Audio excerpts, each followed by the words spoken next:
Jelas nggak? Jelas Kak, jelas. Oke. Assalamualaikum warahmatullahi wabarakatuh. Salam sejahtera untuk kita semua. Selamat siang. Pertemuan kali ini kita akan bahas mengenai soal-soal UTBK mata pelajaran sejarah. Sebelumnya, kalian udah sampai mana belajar sejarah? Perkembangannya? Atau udah siap? Atau kayak gimana? Halo? Mohon untuk direspon ya. Masih 60% Kak. Oke, ada yang udah sampai 80% atau 100%? Saya izin share screen ya.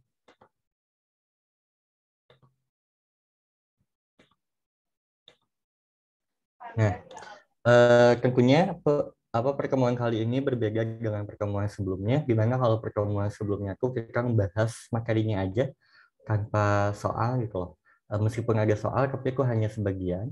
Tapi untuk pertemuan sekarang, kita akan ngebahas soal sekaligus kita langsung ke materi itu. Yang jadi pertama kita bahas soal, terus langsung jawaban, bahas soal langsung jawaban. Maka dari itu, saya harapkan kalian ikut berpartisipasi dalam menjawab soal. Jadi saya tahu nih kemampuan kalian tuh udah sampai mana gitu loh. Jadi biar gak monoton kalau materi aja kan takutnya kalian bosen gitu loh cuman ngedengerin orang yang sedang menjelaskan materi. Nah, jadi untuk sekarang itu saya ngasih dulu satu soal, terus nanti jawaban, terus satu soal, jawaban, seperti itu. Oke, bisa dimengerti?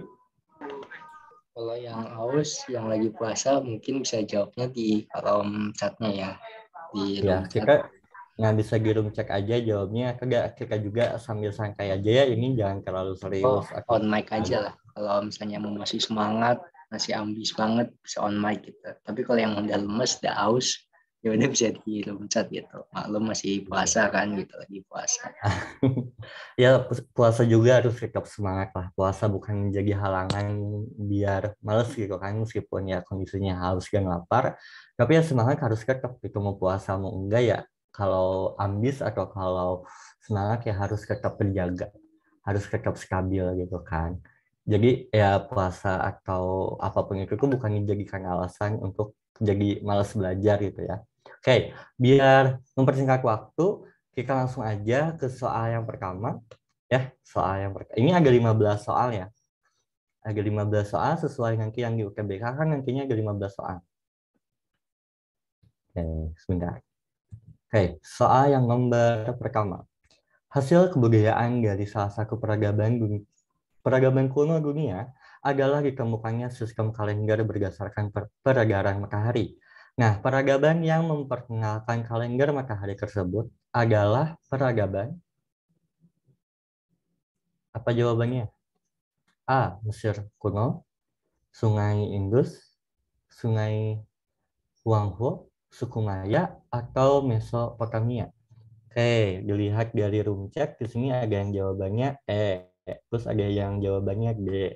Terus yang lainnya lagi nih, di sini kan ada 11 orang nih. Oke, yang dari 11 orang, yang baru menjawab nih baru 3 orang. Coba apa kira-kira jawabannya? Kalau enggak on mic aja deh, biar langsung. Apa jawabannya? Nggak ada yang pakai suara nih. Nah, ada Kak, haus Kak. Kayaknya di room chat semua Kak. Ini di room cek juga baru 3 orang nih. Jangan nyimak doang dong, ayo berpendapat. Kan kita sama-sama belajar kan. Kalau pembelajaran anakku harus dua arah itu biar nggak dari saya aja. Harus dari kaliannya juga berpartisipasi. Coba apa jawabannya? Oke, jawabannya, oh, aku ada yang jawab A. Oke, jawaban yang paling tepat itu adalah A jawabannya. Oke, kita langsung ke pembahasannya. Nah, berdasarkan perhitungan sistematik, Mesir kuno ini mengenal sistem kalender berdasarkan peredaran matahari yang terdiri atas 12 bulan. Jadi, peradaban dunia yang telah memperkenalkan sistem kalender berdasarkan peredaran matahari adalah peradaban Mesir kuno. Ya, bagi yang memperkenalkan kalender berdasarkan peredaran matahari itu baru diperkenalkan pada peradaban Mesir kuno. Berarti jawabannya itu adalah A. Ini UTBK ya, bukan untuk TWK atau SKG. Gak apa-apa untuk TWK SKG juga kan sebagian ada kan soal sejarah. Jadi ya sekalian aja gabung gitu. Tapi kan diperuntukannya di sini tuh untuk UTBK. Tapi biasanya tuh saya pengalaman kemarin CPNS kementerian itu ada juga kok soal sejarah gitu loh. Jadi ya kalau mencari ilmu tuh tidak akan sia-sia. Barangkali yang di soal yang saya berikan ini nanti ada di soal yang KWK.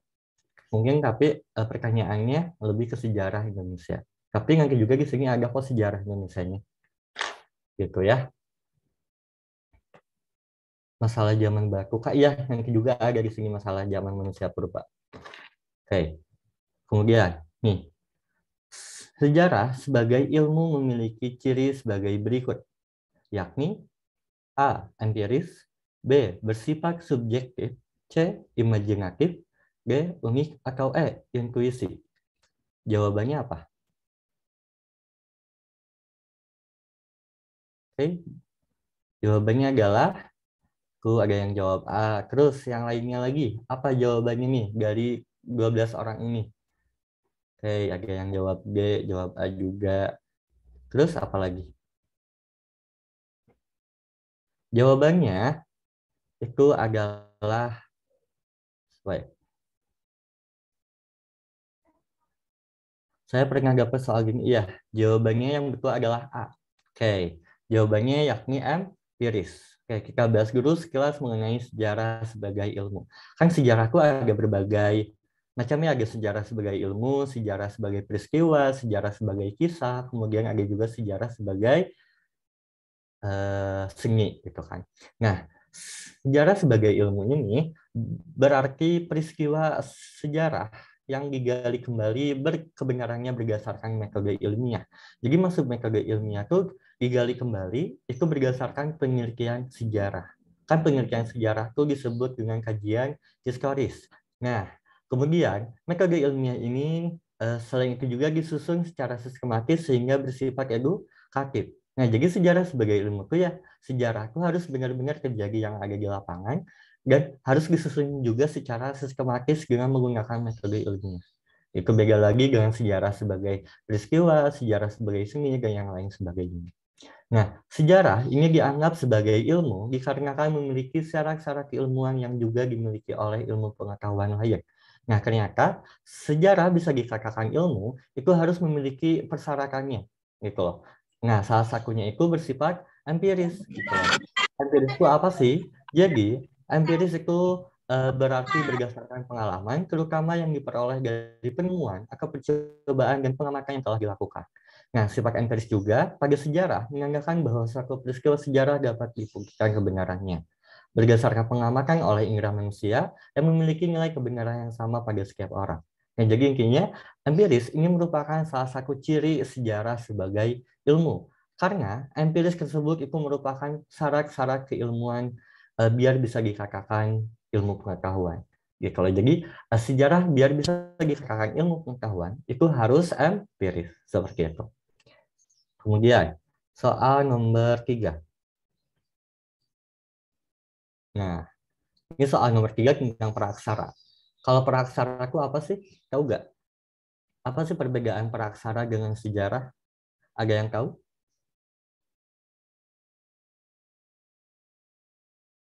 Praksara itu apa sih? Mengenal dengan tulisan gitu ya, Kak? Praksara itu merupakan manusia belum mengenal tulisan. Oke. Nah, jadi manusia yang berkembang pada zaman praksara itu belum seperti sekarang ya. Jadi manusia-manusianya pun belum mengenal tulisan. Jadi hasil-hasil kebudayaan pada zaman praksara itu belum berbentuk tulisan, melainkan hanya berbentuk benda seperti ada kapak lonjong, kapak genggam gitu. Ada kejokan menginger, itu kebudayaan-kebudayaan yang dihasilkan pada zaman praksara. aksara. Nah, soal yang nomor selanjutnya, pola kehidupan masyarakat praksara pada masa berburu dan mengumpulkan makanan atau food hunting dan gathering adalah dengan cara berpindah-pindah atau nomaden. Hal ini dikarenakan, oke, itu udah ada jawabannya tuh. Ada yang jawab, jawabannya adalah C, betul. Untuk mencari daerah yang menyediakan kebutuhan hidupnya atau sumber makanan. Jadi pada intinya, pada pertanyaan ini, manusia yang berkembang pada zaman berburu dan meramu itu belum bisa bercocok tanam. Artinya, kemampuan manusianya itu masih belum berkembang seperti manusia yang berkembang pada zaman bercocok tanam. Nah, jadi mereka untuk bertahan hidup, yakni dengan cara berpindah-pindah gitu. Misalnya nih, kayak di daerah Sukabumi, kayak di daerah Jakarta misalnya. Ada nih di situ manusia purba-nya yang berkembang. Ternyata lama-kelamaan di daerah Jakarta tuh sumber daya alamnya tuh habis gitu. Jadi si manusia purba-nya tuh, si manusia yang berkembangnya tuh sulit untuk mendapatkan kebutuhan sehari-hari. Maka dari itu, agar tetap terpenuhi, si manusia purba-nya tuh pindah ke daerah Banten misalnya. Nah, jadi gitu. Jadi manusia purba-nya tuh ya hidupnya tuh ya berdasarkan kesediaan makanan yang ada di alam seperti itu. Oke, atau penjelasan lebih lanjutnya, pola kehidupan manusia pada masa berburu dan mengumpulkan makanan itu sangat bergantung pada alam. Ketika sumber makanan di suatu tempat itu sudah habis, maka mereka berpindah untuk mencari sumber makanan di tempat lain. Sehingga cara mereka hidup dengan cara berpindah-pindah atau nomaden. Oke, kalau dengan cara menetap itu pada pola kehidupan masyarakat apa coba? Kan kalau berpindah-pindah itu pada saat berburu meramu. Kalau pola menetap itu pada masa apa? Ada yang tahu? Kalau pola menetap itu pada masa apa coba? Aksara Kak, bukan? Kan para aksara itu kan ada berburu meramu, kemudian ada yang satu lagi. Nah, yang satunya lagi itu disebut apa? Sering disebutnya food producing. Apa coba? Nah, kehidupan masyarakat praksara pada masa bercocok tanam atau neolitikum juga bisa ya, atau bercocok tanam. Jadi manusia pada masa bercocok tanam ini sudah bertempat tinggal atau yang disebut dengan sedenter. Gitu ya. Nah, jadi si mereka tuh udah tidak tergantung lagi terhadap alam, melainkan mereka sudah bisa membuat olahannya sendiri gitu loh dengan cara bercocok tanam. Nah, itu artinya manusianya itu sudah lebih berkembang lagi daripada zaman praaksara berburu dan meramu. Seperti itu. Pada zaman Sagengkari juga di sini sudah mengenal kampung atau sudah mengenal desa gitu loh. Jadi masyarakatnya itu sudah berkelompoknya itu lingkupnya itu lebih luas lagi pada zaman bercocok tanam ini. Nah, kemudian soal selanjutnya. Nah, sekarang tentang kerajaan Hindu-Buddha. Oke, pada masa kerajaan Kutai yang bercorak agama Hindu, terdapat sebuah upacara pelepasan kuda yang bertujuan untuk menentukan batas wilayah kerajaan. Nah, upacara tersebut yaitu apa coba jawabannya? C. Terus yang lainnya jawabannya apa lagi? Kampung dulu nih jawabannya. Ada yang jawab D, Upanishad. Terus? Oke.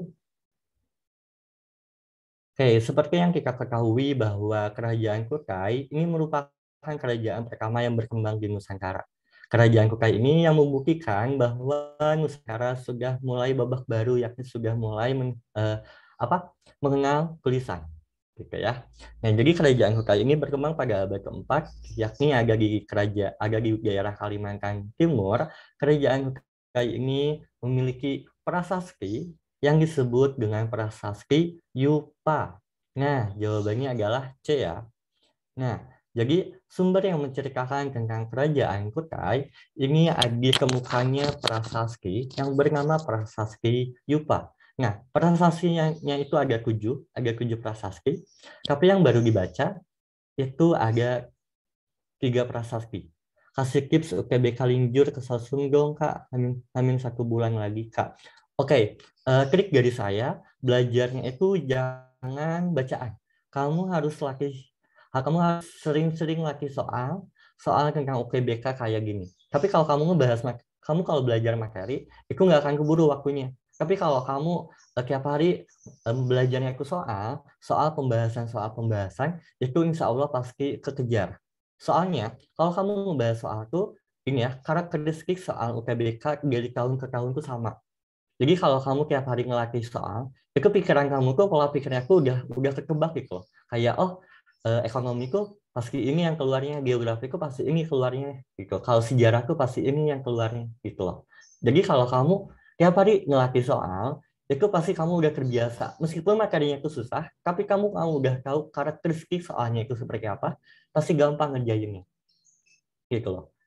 Kemudian juga tips dari saya juga ya, soal tuh kalau di tipe soal yang di dalam soalnya tuh belibet gitu loh, kayak susah, padahal itu tuh soalnya tuh yang paling gampang gitu. Tapi kalau soalnya yang menurut kita itu kayak singkat, padat, nah itu biasanya itu soal yang susah. Jadi semakin rumitnya soal, sebetulnya itu jawabannya tuh gampang. Itu semakin mudahnya soal, itu jawabannya tuh ya susah sebetulnya, itu nggak gampang-gampang banget kayak gitu. Itu tuh sebetulnya tuh untuk mengecoh kalian aja. Gak soal yang keluar di UTBK tuh yang dasar-dasarnya. Tuh, iya Kak, bener banget tuh kan.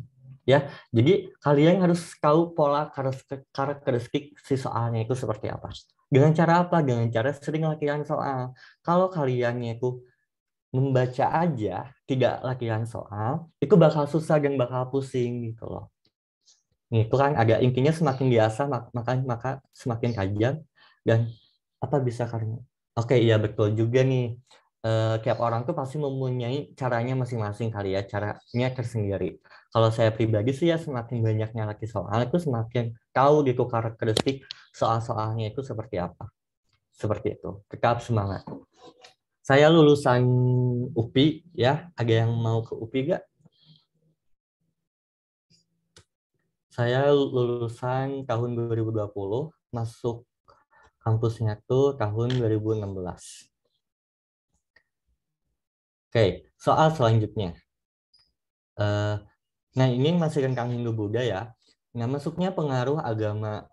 Oke, ada yang ke UI juga. Oke, semangat ya masuk UI-nya. Semoga yang terbaik buat kamu. Semoga keterima. Amin.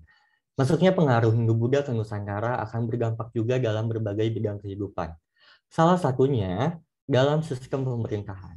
Salah satu wujud akulturasi budaya pra-Hindu-Buddha dengan kebudayaan Hindu-Buddha di bidang pemerintahan adalah, ini soal paling gampang. Menurut saya ini soal paling gampang. Tapi kelihatan kayak yang susah.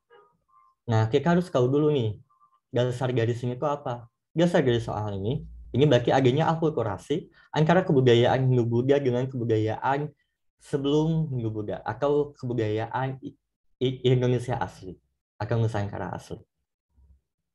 Nah, dengan adanya agama Hindu-Buddha datang ke Indonesia, tentunya di situ adanya akulturasi. Akulturasi itu apa sih? Akulturasi itu merupakan pencampuran kebudayaan antar dua kebudayaan tanpa menghilangkan kebudayaan lama. Kalau asimilasi, itu pencampuran dua kebudayaan, tapi menghilangkan kebudayaan lama. Itu menghasilkan kebudayaan baru. Nah, ini berarti contoh akulturasi antara kebudayaan Indonesia dengan kebudayaan Hindu dalam bidang pemerintahan itu apa? Apa coba jawabannya? Sambil nunggu jawaban, ini ada yang nanya juga nih. Kak, kalau ikut SBM lintas jurusan, misalnya, sebentar. Kak, kalau ikut SBM lintas jurusan, misalnya saya sendiri SMK, tapi jurusannya ngambil materi sosum. Kemungkinan lulus sedikitnya enggak? Oh, gini ya. Kalau SBMPTN, itu tidak tergantung dari SMK atau SMA, IPA atau IPS. Itu tergantung dari diri pribadinya. Gitu. Tergantung dari diri sendirinya. Apakah diri sendirinya siap, mampu, atau tidak gitu. Kalau misalnya dulu SMA-nya, dulu sekolahnya dari SMK, banyak kok yang lulus SBMPTN juga, karena ya tergantung dari diri sendirinya, gitu loh. Ngerti gak? Ya apapun, segala sesuatu usaha yang kita lakukan ya tergantung dari diri kita sendiri. Itu bukan tergantung dari sekolahnya apa, jurusannya apa, gitu loh, IPA, IPS, atau SMK. Itu meskipun SMK, tapi kalau kitanya udah siap buat SBM, ya why not itu loh, pasti masuk-masuk aja. Gitu ya SBM. Beda lagi kalau SNM kemarin kan, kalau SNM kan agak apa ya, agak keterkaitannya sama sekolahnya gitu loh. Tapi kalau SBM tuh ya pure dari diri kita sendiri. Oke, jawabannya yang jawaban soal yang di sini itu adalah A jawabannya ya. Ini banyak yang kecoh nih. Ada yang jawabannya C, ada yang jawabannya A, ada yang jawabannya E, ada yang jawabannya B. Mungkin jawabannya adalah E. Maaf, jawabannya adalah A. Nah, asal akulturasi dari adanya kerajaan Hindu-Buddha dengan Indonesia asli, yakni lahirnya bentuk kerajaan di Nusantara. Nah, tadi kan saya sudah jelasin nih, kerajaan pertama di Indonesia yang bercorak Hindu-Buddha kan kerajaan Kutai, dan itu juga yang membuktikan bahwa Nusantara mulai babak baru, yakni babak zaman tulisan. Nah, jadi yang memperkenalkan sistem kerajaan di Nusantara itu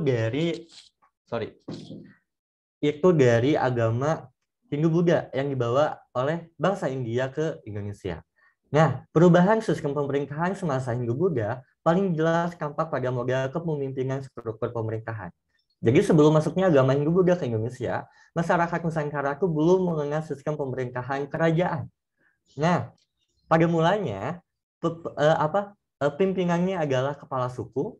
Nah, setelah masuknya Hindu-Buddha, pimpinannya itu diganti menjadi raja dengan sistem raja. Nah, sehingga dengan demikian kelak mendorong lahirnya kerajaan-kerajaan di Nusantara. Gitu. Jadi sistem pemerintahan kerajaan itu bermula pada saat adanya Hindu-Buddha di Indonesia. Sebelum adanya Hindu-Buddha, ya masyarakatnya itu masih bersifat kesukuan gitu loh. Seperti itu. Paham ya jawabannya? Ini simpel kan? Gampang sekali. Boleh nanya, Kak? Apa? Boleh nanya. Boleh. Jadi kalau misalnya dulu berarti awalnya masuknya tentang agama Hindu-Buddha itu di Indonesia itu dari kerajaan Kutai ya, Kak? Nah, kerajaan Kutai itu kerajaan pertama dalam sejarah, kerajaan pertama yang berbasis agama Hindu. Kan teori masuknya kerajaan Hindu-Buddha itu kan ada beberapa teori. Ada teori Brahmana, Kshatriya, Waisa, dan arus balik.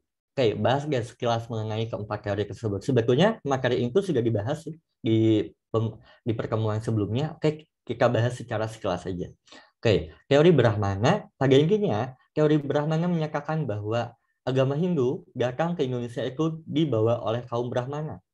Gitu loh. Kaum Brahmana itu apa sih? Kaum pemuka agama. Gitu.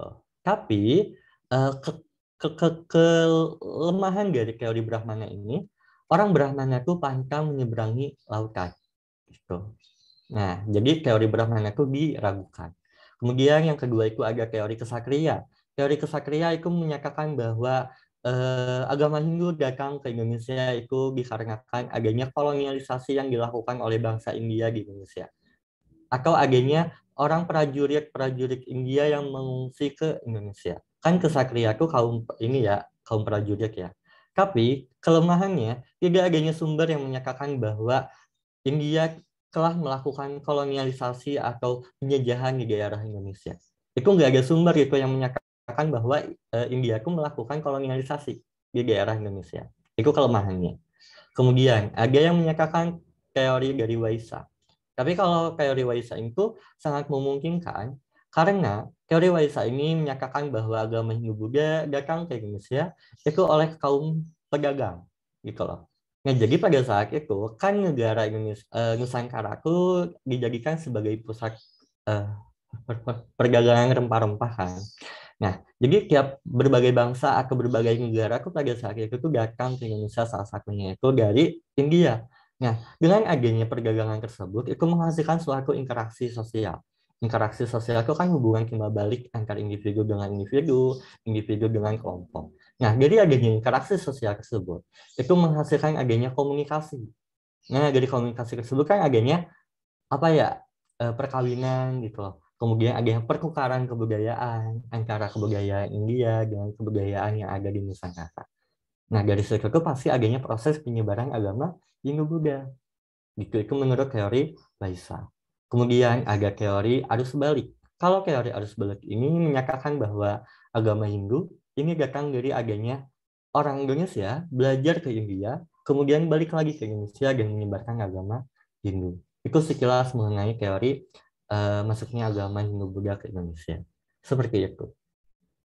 Ya, jadi ya tonggak adanya pembabakan sejarah di Indonesia itu dimulainya dari adanya kerajaan Hindu-Buddha di Indonesia. Kenapa Pak bisa kayak gitu? Dikarenakan pada saat Hindu-Buddha itu ditemukannya prasasti itu, namanya itu prasasti Yupa.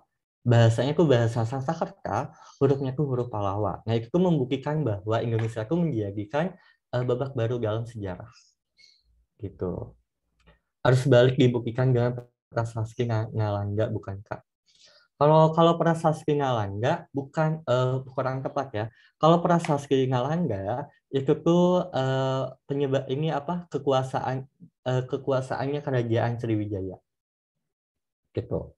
Nah, kalau yang membuktikan bahwa adanya arus balik itu masih ingat gak sih Kerajaan Kutai? Kerajaan Kutai itu kan ada seorang raja yang sebelumnya tuh rajanya tuh Kudungga.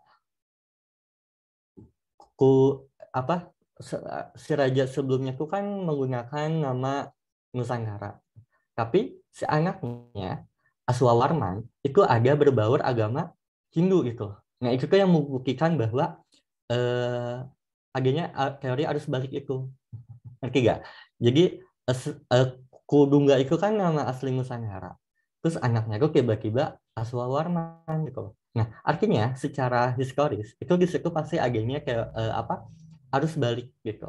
Adanya perkenalan agama yang dilakukan oleh kerajaan Kutai ke India gitu. Nah, itu sih yang teori sementara tentang arus balik. Terus ini dicek ada yang nanya nih tadi.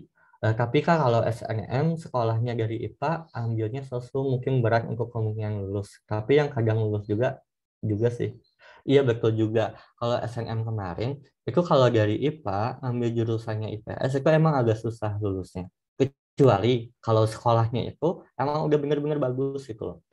Ada juga teman saya dulu waktu kuliah itu dari IPA jalurnya tuh jalur SNM gitu. Kenapa dia keterima? Karena dia sekolahnya itu di sekolah yang bagus. Karena kan sekolah juga kalau SNM itu menentukan masuk atau enggaknya. Jadi poinnya gitu loh. Kalau SNM itu berpengaruh sekali gitu kalau sekolah. Tapi kalau SBM sih enggak, tergantung dari pribadi. Seperti itu. Oke, selanjutnya nih. Ini ada soal tentang sejarah peminatan atau sejarah dunia. Oke, soalnya pasca peristiwa Perang Dunia II membawa dampak di berbagai bidang, salah satunya itu bidang ekonomi. Beberapa negara mengalami krisis yang sangat berat dalam bidang ekonomi, salah satunya negara Turki dan Yunani. Karena itu, Amerika Serikat memberikan bantuan ekonomi dan militer untuk Turki dan Yunani yang dikenal dengan apa jawabannya? Oke, ada yang jawab D, terus apa lagi? Ada yang jawab A juga, Mutual Security Arts.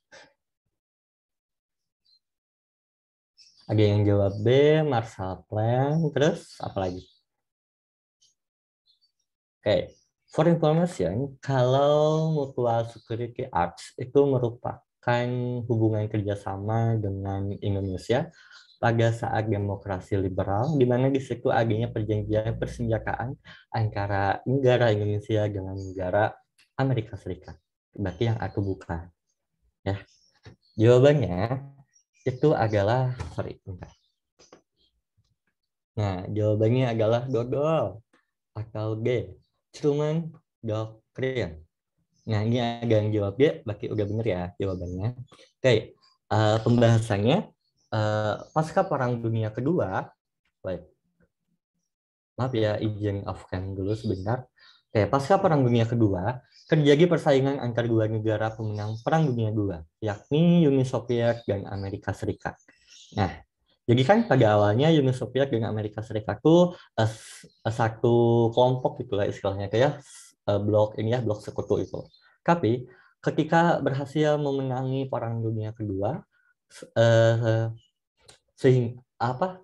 ketika berhasil kemenangan Perang Dunia Kedua, terjadinya persaingan antara Uni Soviet dengan Amerika Serikat. Nah, keduanya berebut pengaruh, terutama salah satunya itu di Eropa. Nah, Jadi kan kalau Amerika Serikat dan Uni Soviet itu tuh berbeda paham. Itu Kak, kalau hukum traktat itu kan hasilnya kesepakatan antar negara. Kalau doktrin itu apakah apa artinya doktrin itu mempengaruhi? Iya, doktrin itu tuh mempengaruhi. Kayak doktrinisasi, kayak mempengaruhi seseorang gitu. Kayak pencucian pemikiran seseorang. Itu cuman doktrin. Betul. Nah, lanjut ya ke pembahasan. Nah, jadi kan Amerika Serikat dan Uni Soviet itu berbeda paham. Jadi, setelah Perang Dunia Kedua, dua negara tersebut itu bersaing untuk penyebaran paham tersebut. Kalau Uni Soviet itu pahamnya itu komunis, komunis sosialis, kalau Amerika Serikat itu liberalis atau demokrasi gitu. Nah, ternyata dari kedua negara tersebut tuh melakukan persaingan dalam penyebaran ideologi tersebut. Khususnya itu di benua Amerika. Amerika ini di bawah pimpinan presiden yakni Harry S. Truman mengeluarkan sebuah kebijakan yakni memberikan bantuan ekonomi bagi dua negara Eropa yakni Turki dan Yunani yang sedang dilanda krisis dalam negeri. Nah, bantuan tersebut berupaya bantuan ekonomi dan militer yang kemudian dikenal dengan Truman Doctrine. Nah, jadi tujuannya apa Amerika untuk memberi bantuan terhadap Turki dan Yunani? Dikarenakan di sini Amerika Serikat tuh istilahnya tuh cari muka lah gitu terhadap orang-orang yang ada di Eropa agar lebih memihak ke Amerika dibandingkan ke Uni Soviet. Gitu. Jadi doktrin itu kayak memberikan pengaruh atau mempengaruhi orang lain agar ikut serta ke dalamnya. Kayak gitu. Ya, semoga bisa dipahami. Oke, soal selanjutnya. Nih, oh iya Kak, apa bedanya sistem pemerintahan liberal, komunis, dan sosialis? Oke, kalau sistem pemerintahan liberal, di Indonesia pada saat itu pernah juga sih didirikannya sistem pemerintahan liberal pada saat demokrasi liberal. Demokrasi liberal itu pernah terjadi pada tahun 1950 sampai 1959. Di mana pada saat itu sistem pemerintahannya itu terbagi menjadi dua kepala. Ada kepala pemerintahan dengan kepala negara. Kalau kepala pemerintahan itu dipimpin oleh Perdana Menteri, kalau kepala negara itu oleh Presiden. Tapi kalau secara paham, ya liberal komunis sosialis itu, kalau liberalisme itu intinya paham yang menyatakan bahwa setiap manusia itu memiliki kebebasan. Kebebasan apa, Kak? Kebebasan dalam hal berpendapat, dalam hal berideologi, dalam hal melakukan aktivitas sehari-hari, gitu loh. Dalam hal menerapkan kebijakan, itu liberalisme. Jadi setiap masyarakat tuh diberikan kebebasan, gitu. Saling menghargai, saling bertoleransi. Tapi kalau komunis dan sosialis, itu tuh pahamnya tuh lebih intinya tuh ya setiap manusia tuh harus sama rata, gitu. Jadi maka dari itu tiap manusia itu harus adil, harus sama rata, sama rasa itu intinya. Jadi si manusia itu tidak diberikan kebebasan untuk berpendapat. Karena ya biar berpendapatnya itu biar sama, maka dari itu disamaratakan. Ya kamu pelajari aja lah itu negara-negara yang berideologi komunis gitu. Contohnya kayak apa kayak yang ada di Korea Utara, mungkin kan seperti itu. Biar bisa tahu pembedanya itu kayak gimana. Berarti demokrasi sama liberal itu sama ya, Kak? Iya, sama. Lebih ke situ. Sama kok demokrasi sama liberal tuh. Nah ini ya, balik lagi ke dalam soal. Terjadinya peristiwa reformasi gereja di Eropa, salah satunya itu dipelopori oleh seorang tokoh asal Jerman bernama Martin Luther. Salah satu gagasan pemikiran dari Martin Luther terhadap pembaruan agama Kristen adalah, kayak ini dinamakan dengan reformasi gereja. Oke, jawabannya adalah ada yang jawab dia juga ya, penjualan surat indulgensi. Oke, seperti yang kita ketahui bahwa Martin Luther ini merupakan salah satu tokoh yang melahirkan adanya nanti Kristen Protestan gitu. Karena pada saat itu sebelum adanya pemberontakan atau sebelum adanya peristiwa reformasi gereja, tingkah laku atau perbuatan manusia itu diatur sekali oleh gereja gitu loh. Ya kan? Jadi kayak kita mau berpendapat, kita mau melakukan aktivitas sehari-hari, itu malah diatur oleh gereja. Maka dari itu, ada beberapa tokoh atau beberapa orang yang tidak menyetujui tindakan-tindakan yang dilakukan oleh gereja tersebut. Nah, maka dari itu adanya pembaharuan, khususnya itu di dalam agama Kristen, yakni oleh Martin Luther. Oke, jawabannya adalah E. Ya, pemisahan antara negara dengan gereja. Nah, jadi gini ya, jadi banyak banget soal yang ngecok nih di soal-soal yang sudah saya berikan. Karena meskipun jawabannya itu betul gitu, tapi cari jawaban yang mendasar gitu loh. Jadi sebelum adanya penjualan, nah penjualan surat indulgensi itu ada juga salah satu latar belakang dari adanya reformasi gereja. Indulgensi itu kan penghapusan dosa ya. Nah tapi yang lebih mendasarnya itu Martin Luther ini tuh ingin berusaha agar urusan negara sama urusan gereja atau urusan agama itu dipisah gitu loh. Nah, pembahasannya bisa kita baca. Martin Luther merupakan seorang ilmuwan teologi berkebangsaan Jerman yang hidup pada zaman abad ke-15 sampai ke-16. Luther dikenal sebagai tokoh yang paling berpengaruh dalam reformasi agama Kristen. Ia menolak beberapa ajaran dan praktik gereja Katolik Roma. Nih, di antaranya menolak praktis indulgensi atau penghapusan dosa, memisahkan doktrin agama dengan ilmu pengetahuan, serta agama dan negara. Kemudian, Luther juga mengatakan bahwa gereja telah menggunakan wewenang untuk kepentingan pribadi, sehingga munculnya usulan pembatasan kekuasaan Paus. Nah, jadi yang paling intinya itu, Martin Luther itu ingin apa ya? Ingin mengungkapkan atau ingin memperjuangkan bahwa ya urusan agama dengan urusan negara itu berbeda. Karena pada saat itu tuh ya segala sesuatu aktivitas manusia baik dalam pemerintahan maupun dalam kehidupan sehari-hari itu diatur banget oleh gereja. Salah satunya itu apa? Adanya penjualan penghapusan dosa gitu. Jadi penghapusan dosa itu ya lebih apa ya? Ya lebih terperincinya itu ya pemisahan antara negara dengan gereja gitu. Tapi kalau penghapusan dosa itu lebih salah satu latar belakang. Tapi lebih umumnya itu urusan negara sama gereja itu harus dipisahkan kayak gitu. Nah, kemudian soal selanjutnya. Ini masih tentang Eropa juga. Biasanya itu sering keluar sih tentang reformasi gereja, kemudian kayak tadi perang dingin, kemudian ini tuh tentang kolonialisme dan imperialisme di Indonesia. Oke, ada yang udah jawab nih, menjawab A. Oke, salah satu faktor pendorong terjadinya peristiwa penjajahan samudera bangsa Eropa yang menjadi latar belakang imperialisme dan kolonialisme adalah, jawabannya adalah, coba ada yang jawab. BK salah pencet. Oke, meskipun kamu salah pencet, jawabannya adalah B. Oh, tadi jawabannya B ya, salah pencet. Oke, jawabannya yang betul adalah B. Itu materi ini sebetulnya sudah saya jelaskan ya di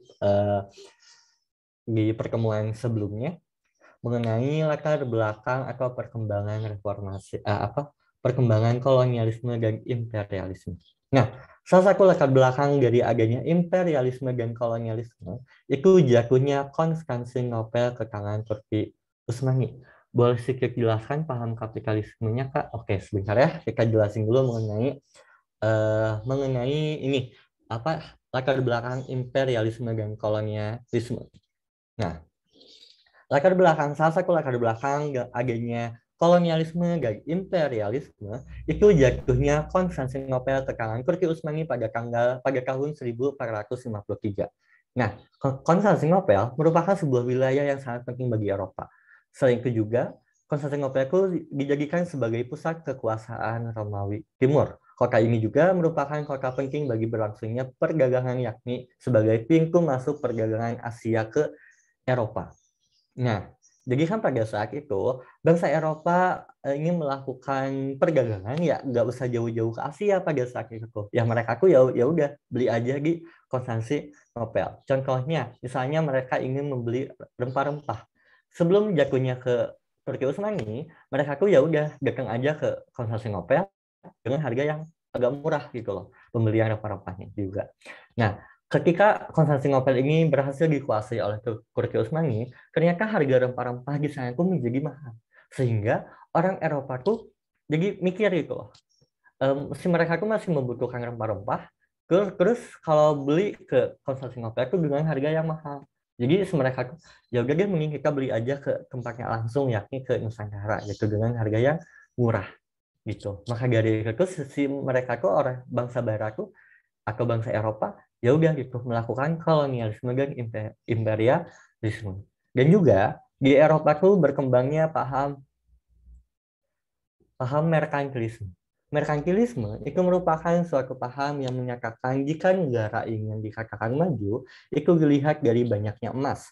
Emas di sini itu bukan emas seperti sekarang ya. Emas di sini itu kayak rempah-rempah, kemudian kayak apalagi barang-barang yang berharga itu bisa itu dikatakan emas pada saat itu. Terus ini ada yang request nih, Kak jelasin sedikit mengenai kapitalisme.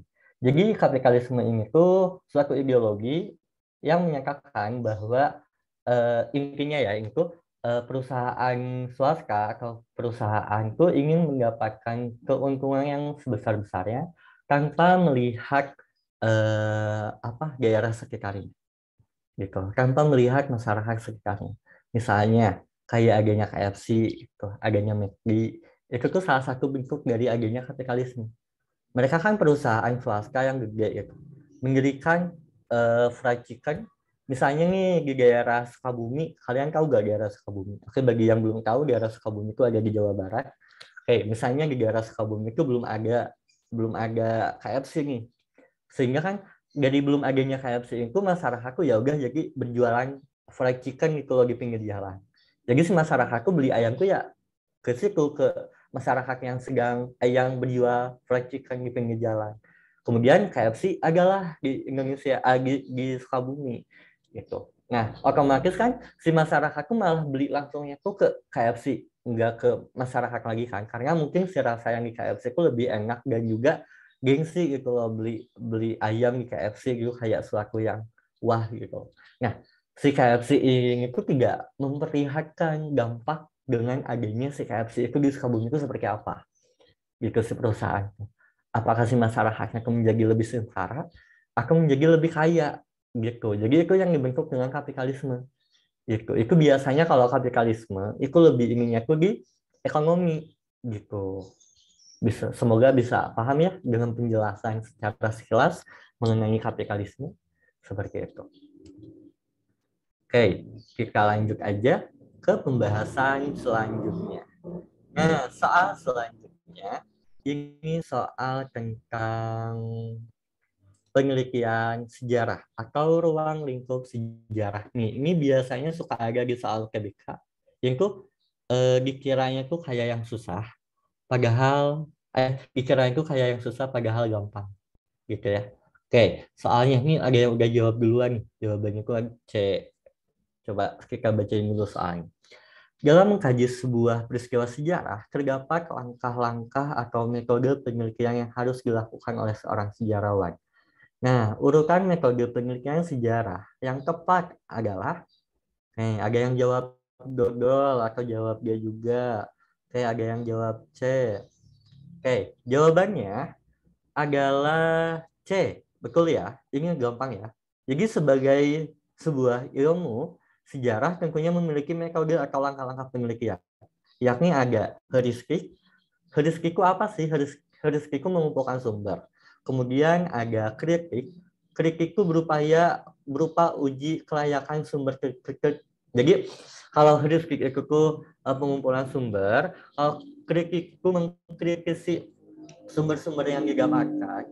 Nah, kritik sumber itu ada dua ya. Ada kritik internal, itu ada eksternal. Apa sih bedanya? Kalau internal itu dilihat dari dalamnya. Artinya, jadi kalau internal itu dilihat dari pembahasan bukunya.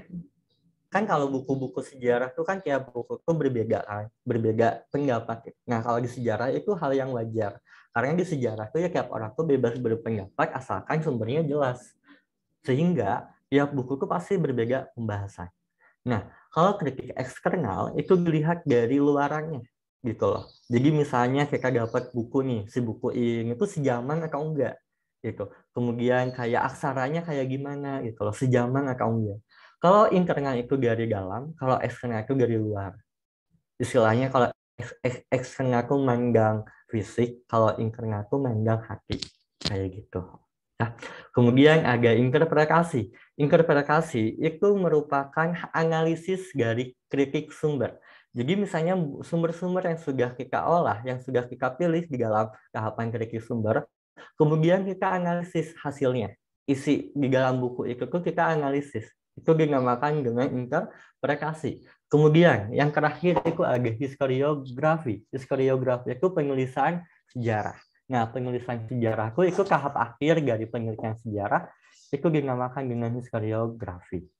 Nah, gampang ya soal tentang ini. Semoga kalian bisa kalau ada jawaban tentang ini. Boleh ulang interpretasi kakak? Oke. Jadi interpretasi itu gini ya. Analisis dari kritik yang sudah kita lakukan. Kan di tahapan selanjutnya itu kan sebelumnya itu kan ada kritik sumber tuh. Kritik sumber tuh kan ada kritik internal dan ada kritik eksternal. Nah, kemudian kita pilih kan di situ mana aja nih kiranya sumber yang akan kita lakukan gitu. Nah, kemudian dilakukan udah selesai kritik itu dilakukan interpretasi. Interpretasi itu analisis atau penafsiran, betul tuh ada yang ngasih tahu penafsiran, betul. Secara bahasa permudahnya penafsiran. Tapi lebih ini itu lebih dianalisis ya gitu. Jadi si sumber-sumber yang sudah kita dapatkan itu ditafsirkan kembali gitu, dianalisis kembali. Nah, itu kan proses penafsirannya. Kemudian hasilnya itu dinamakan dengan historiografi. Seperti itu. Bisa dipahami? Oke, semoga bisa ya. Nah, kemudian soal selanjutnya. Ini tentang masa perundagian, artinya tentang berburu dan meramu lagi. Tentang manusia praaksara. Nah, pada masa perundagian, masyarakat Indonesia telah mengenal sistem pembagian kerja. Karena jawabannya adalah C. Betul. Teknologi perundagian memerlukan tenaga yang memiliki kemampuan atau keahlian khusus. Nah, kita bahas secara sekilas, pada masa perundagian, sudah terdapat kelompok manusia yang memiliki beberapa keahlian khusus, atau yang disebut dengan undagi. Atau itu perundagian. Apa? Maksudnya gimana Muslim? Maulana? Jadi perundagian itu berasal dari undagi, di mana manusianya itu sudah memiliki beberapa keahlian. Keahliannya itu apa sih? Jadi si masyarakatnya itu sudah menciptakan alat-alat dari logam. Dan ada juga kelompok manusia yang handal dalam membuat gerabah, sampan, penghiasan, dan yang lainnya. Perundagian sama dengan zaman logam? Iya, sama. Zaman logam itu apa istilah lainnya tuh perundagian gitu. Jadi perundagian tuh orangnya gitu. Jadi orangnya tuh disebut dengan kelompok undagi. Jadi perundagian tuh berasal dari undagi. Undagi itu apa?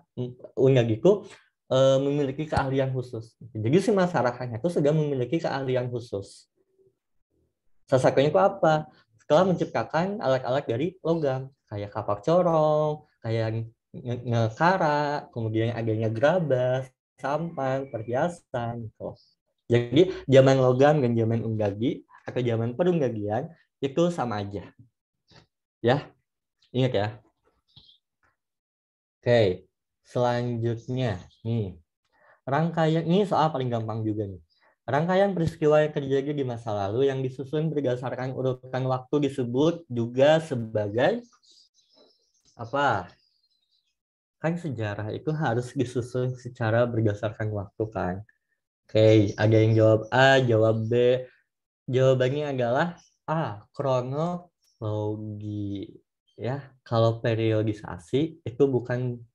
Jadi kalau kronologi itu secara detail, kalau periodisasi itu secara umum. Contohnya kronologi itu apa sih? Ini secara pengertiannya terlebih dahulu. Kronologi adalah istilah yang artinya diambil dari bahasa Yunani yang artinya waktu dan Dari bahasa Yunani, yakni kronos artinya waktu, logi artinya ilmu. Maka disimpulkan kronologi adalah ilmu yang mempelajari waktu atau sebuah kejadian pada masa tertentu. Jadi kalau kronologi itu jadi sesuatu peristiwa itu harus berurutan berdasarkan waktu. Misalnya peristiwa tentang Bandung Lautan Api. Nah, kan adanya peristiwa Bandung Lautan Api, kita harus tahu dulu kan mengenai latar belakangnya peristiwa Bandung Lautan Api itu seperti apa, kemudian jalannya peristiwa itu seperti apa, kemudian dampak dari peristiwa itu seperti apa. Jadi harus berurutan. Itu yang dinamakan dengan kronologi gitu. Nah, kalau periodisasi betul. Kalau periodisasi itu lebih ke pembabakan waktu. Contohnya apa Pak dari periodisasi? Contohnya kayak zaman di Indonesia kan terdiri dari beberapa zaman atau beberapa periodisasi.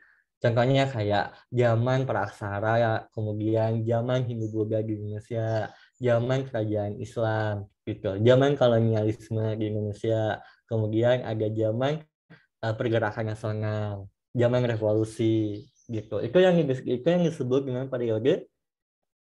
periodisasi atau pembabakan waktu, gitu ya. Kalau kronologi itu secara detailnya, gitu. Nah, di sejarah itu sangat diperlukan sekali adanya kronologi.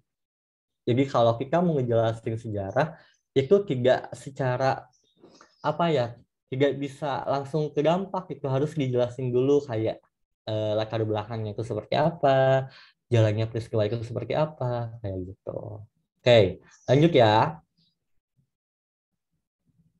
Oh iya Kak, zaman revolusi itu seperti apa ya Kak? Gimana ya Kak? Oke, kurang paham. Oke, zaman di Indonesia itu pernah terjadi zaman revolusi. Zaman revolusi itu terjadi pada tahun 1945 sampai 1949. Nah, jadi pada zaman revolusi ini tuh terjadi adanya gerakan-gerakan yang dilakukan oleh Indonesia terhadap Belanda. Nah, ternyata kan Indonesia memproklamirkan kemerdekaan itu kan pada tanggal 17 Agustus tahun 1945 kan. Nah, ternyata Belanda itu tidak menyetujui kemerdekaan Indonesia. Maka dari itu, pada tahun 1945, Belanda diboncengi Nica ini balik lagi ke Indonesia untuk menjajah kembali. Itu yang disebut dengan zaman revolusi. Itu yang disebut dengan zaman revolusi. Oh, perjanjiannya bukan. Revolusi itu kayak sebutan pembabakan waktu gitu ya. Setelah zaman revolusi kan agak zaman demokrasi liberal, demokrasi kepemimpinan gitu. Mungkin kamu kalau lebih penasarannya bisa share aja deh, cari aja di Google gitu. Revolusi di Indonesia itu seperti apa. Revolusi itu perubahan. Oke, betul. Jadi kan ada revolusi, ada evolusi. Kalau revolusi itu perubahan secara cepat, kalau evolusi itu perubahan secara lambat.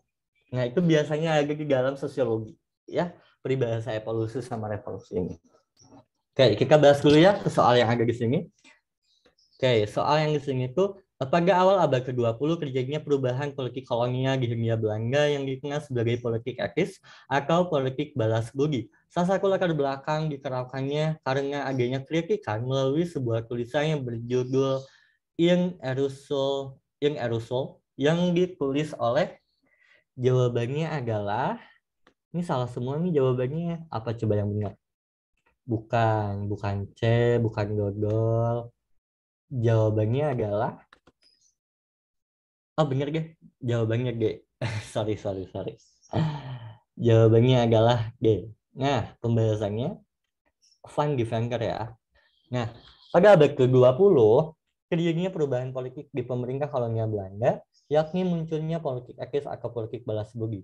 Nah, munculnya perubahan politik ini latar belakangi karena adanya sebuah kritikan yang dilakukan oleh Van Deventer dengan tulisannya yang berjudul In Irresolve. Maaf ya, bacanya susah. Nah, jadi pada intinya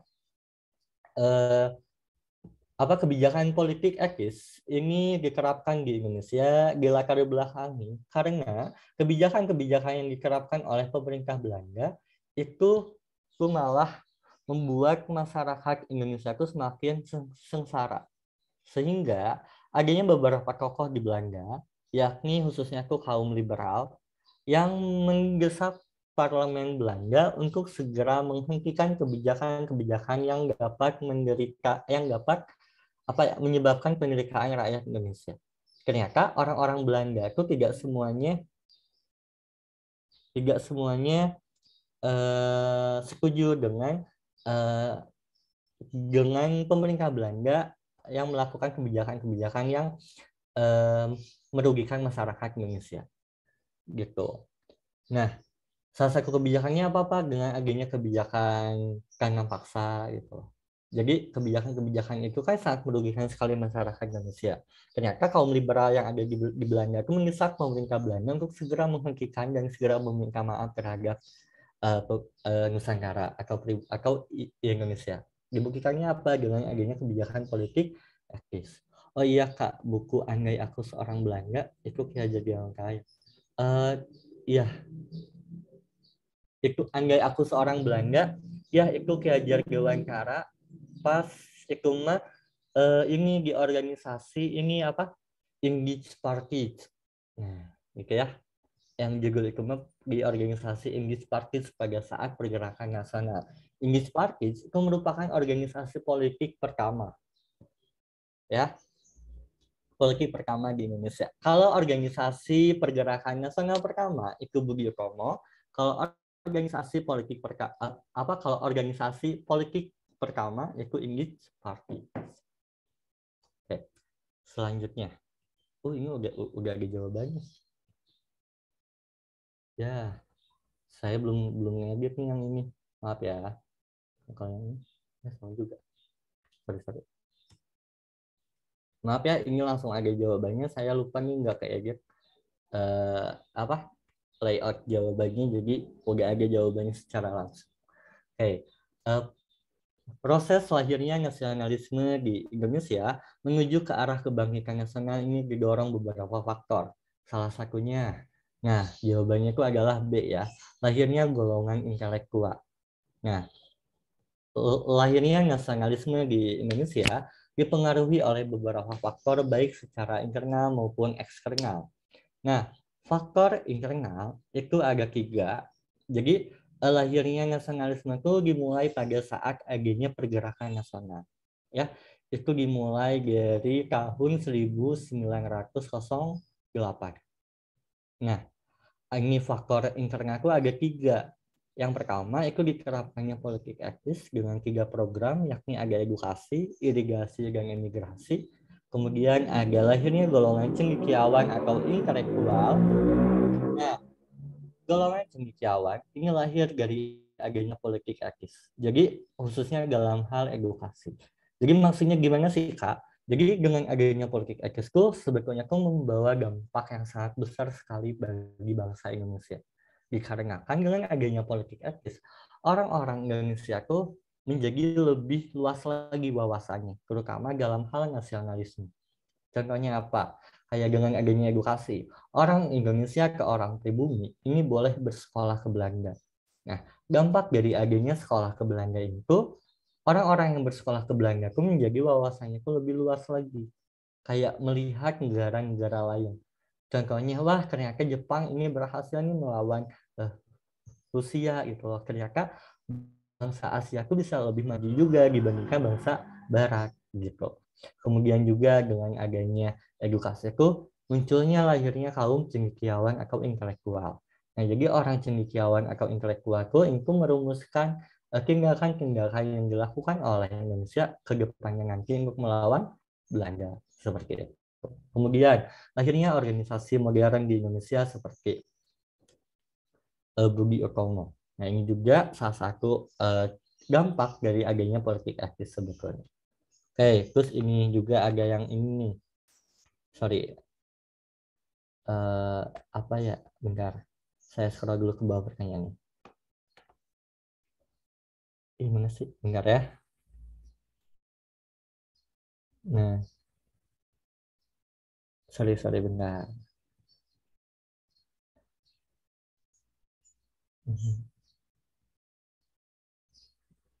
Bentar ya. Nah, politik etis kok nggak ke ini ya jawab.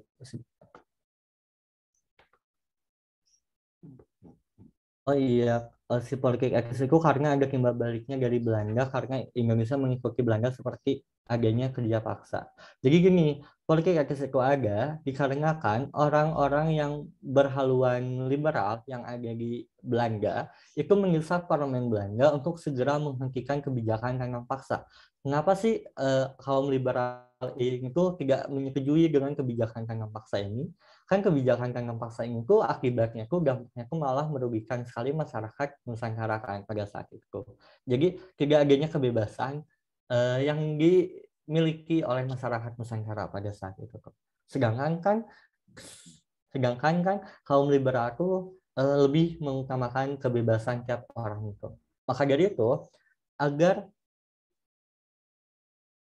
si masyarakat itu si pemerintah Belanda itu tuh segera menghentikan kebijakan yang paksaku ya si kaum liberalisme itu segera mendesak pemerintah Belanda untuk segera menghentikan kebijakan tangkap paksanya itu. Kenapa sih di sini adanya kerja paksa? Karena pada saat itu Van den Bosch tuh mencetuskan kerja tangkap paksa dikarenakan kas negara itu sedang berkurang gitu karena adanya perlawanan yang dilakukan oleh Indonesia terhadap Belanda.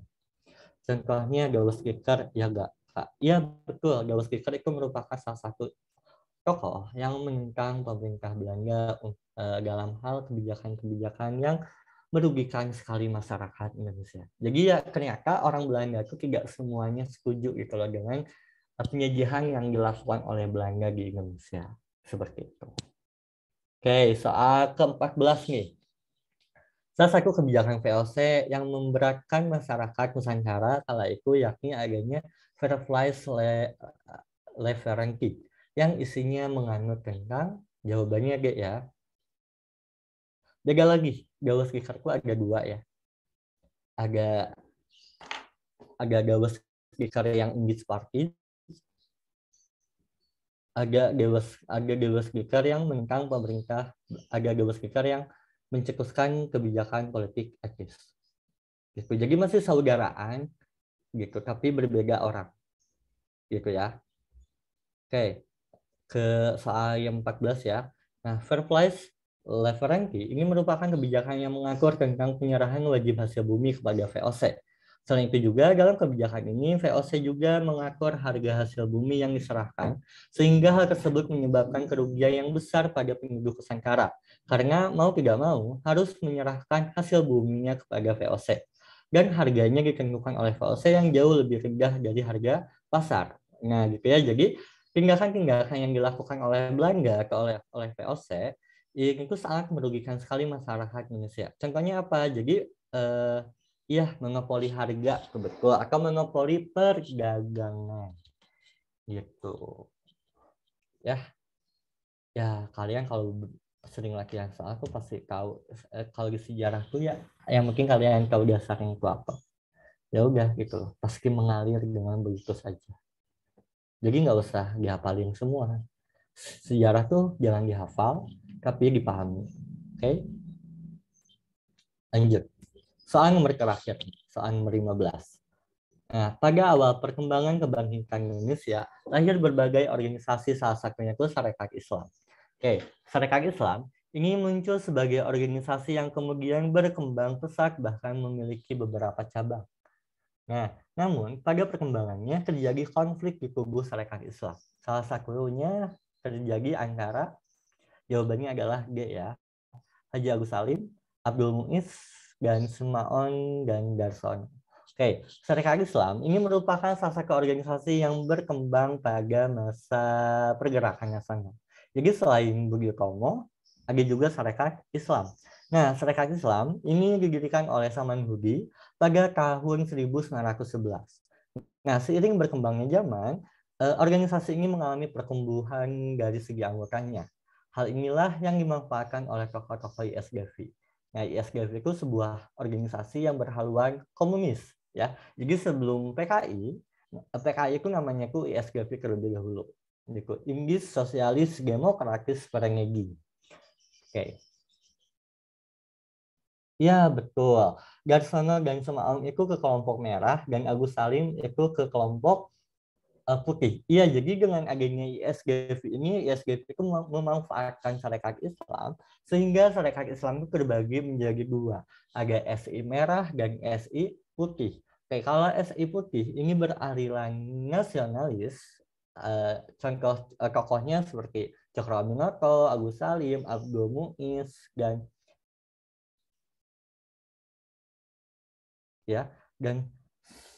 Surya Pranoto dan SI Putih beraliran sosialis seperti Semaun dan Garson. Oke, seperti itu mungkin soal-soal yang sudah kita bahas sudah terasa kita udah 1 jam lebih ya. Ada yang ingin ditanyakan sebelumnya?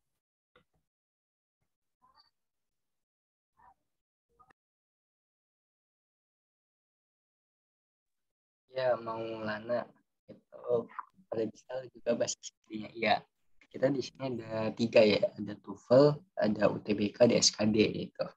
Kalau SKD memang dari awal kita itu ada SKD ya, SKD untuk kedinasan dan CPNS. Nah, sampai sini ada yang ditanyakan lagi mengenai UTBK atau tentang bimbel hari digital? Ya, ada yang ingin ditanyakan. Mungkin mengenai materi sejarah. Zoom.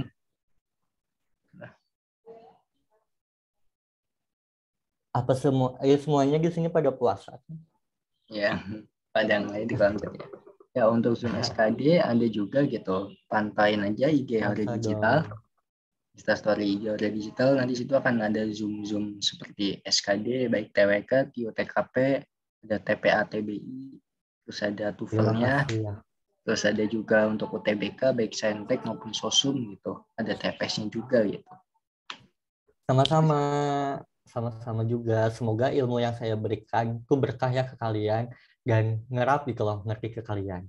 Gitu ya. Semoga segala sesuatu aktivitas yang kalian lakukan itu menjadi lillah. Bukan lelah ya, tapi lillah. Amin. Saya kurang di TWK. Kalau TWK, tips dari saya, TWK itu baca aja undang-undang. Dan TWK itu lebih diperbanyaknya itu lebih ke implementasi undang-undang atau Pancasila. Contohnya kayak saling menghormati antar satu sama lain itu masuk ke sila ke biasanya kayak gitu ke 1, ke 2, ke 3, atau ke 4. Kayak gitu. Kalau saya mah kurang ITIU sih. Ya, semoga diperlancar ya dalam segala sesuatu aktivitasnya. Semoga cita-cita yang kalian inginkan tercapai sama Tuhan Yang Maha Esa. Semoga yang sedang puasa, semoga diperlancar juga puasanya 30 hari. Dan Oke, ada lagi yang tanyakan? Terima kasih untuk Kak Wisnu yang hari ini sudah mengajar. Ya, sama-sama Kak. Kalau platform nanti akan di-share ke grup ya. Oh ya, kita di sini juga ada grup-grupnya gitu. Ada grup untuk yang khusus TOEFL, ada grup khusus untuk SKD, ada grup khusus untuk UTBK gitu. Kita juga ada bimbel premiumnya gitu. Bagi yang mau daftar bisa cek di IG Hore Digital gitu. Yang mau nanya link grupnya nanti bisa DM aja ke IG Hore Digital atau chat ke WA adminnya ya. Nomor WA adminnya juga ada di IG Hore Digital. Kak, dicek katanya beberapa orang yang belum masuk Kak. Iya, banyak ada beberapa yang belum masuk gitu. Soalnya dia juga cuma follow melihat dari IG Hore Digital aja gitu. Kan linknya di-share di sana. Kalau ada yang lagi tanyakan, mungkin kalau tiba-tiba ada pertanyaan lagi bisa DM aja ke Hore Digital. Semuanya nanti akan dikasih tahu di sana, baik kayak link Zoom, kegiatan segala macam, masalah bimbel dan link grup segala macam semua ada di Hore Digital, bisa DM aja. Atau kalau mau lebih gampang bisa ke WA-nya. Izin tanya Kak, apakah ada file PDF-nya katanya Kak? Kalau file File PDF-nya mungkin harus masuk premium ya kayak. ya. Atau nanti bisa Ah, juga join ke grupnya, nanti mungkin ada beberapa materi yang di-share kok secara umum gitu. Di-share-nya ke grup-grup. Tapi ada beberapa file juga yang hanya untuk khusus untuk yang paket premium ya. Yang paket bimbel kalau premium. boleh tahu harganya berapa Kak yang premium? Takutnya nih ada yang mau gabung Kak. Kalau yang untuk UTBK kita udah tutup ya kemarin, ada harganya 500.000. Kita ada juga Oh, paket tryout-nya gitu. 500.000 iya. sekali bayar aja gitu. Berarti 500.000 tuh udah include ya kemarin tuh sama Kita include modulnya, semuanya segala sama macam. tryout gitu. Tryout, latihan soal, Zoom. Iya, gitu. Ya, mungkin di lain waktu ya nanti ikut lagi. Ya. Sampai kan ada jam 2:15 WIB, mungkin ditutup aja ya. Share aja, Ya, kalau ada yang ingin tanyakan lagi, bisa DM Igore Digital. Terima kasih buat yang udah hadir, untuk nanti filenya mungkin bisa di-share ya Kak Wisnu. Ya ya, WA, siap. ke tempat saya. Oke, siap Kak. Ya, terima kasih semuanya. Semoga ilmu yang diberikan bermanfaat. Semoga apa Amin. yang ada bisa lulus ya. Amin ya Allah. Bisa lulus TBK gitu. Untuk record nanti ada di channel YouTube-nya, diupload paling nanti sore atau besok pagi akan diupload. Sekian dari kakak. Wabillahi taufiq wal hidayah. Wassalamualaikum warahmatullahi wabarakatuh. Waalaikumsalam warahmatullahi wabarakatuh.